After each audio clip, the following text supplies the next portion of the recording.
ーのせ、に。うわー負けた花子ジュース1本おごりね。そういう使い走りみたいな罰ゲーム良くないと思います。オリビア、かすみさんは気を使って言ってるんだよ。やりすぎて険悪な雰囲気になることもあるかもしれないしね。使い走りみたいなの以外ならオリビアさんのやりたい罰ゲームで遊びましょう。幸せそうだなこの人。じゃあ私のパパやママの国の風習の罰ゲームがあるんだ。負けた人は勝った人の脇の匂い嗅ぐの。文化なら何も言えないです。わーい、かすみさん文化に弱い。じゃあ一斉のせいやろう。はいはい、花子からね。一斉のせいさん。当たった。何言ってるの？この場合は当てた人が罰ゲームするんだよ。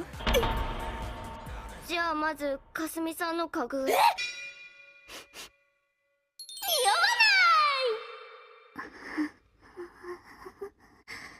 次。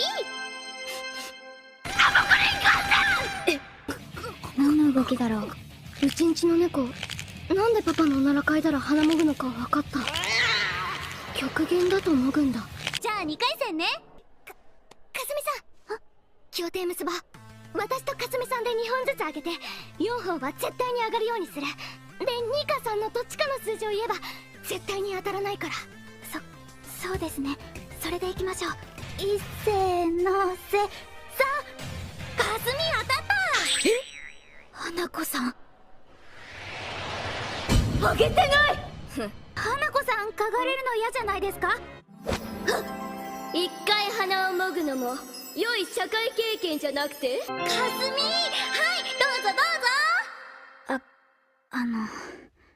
その2人分のジュース買ってくるのでそれで許してください。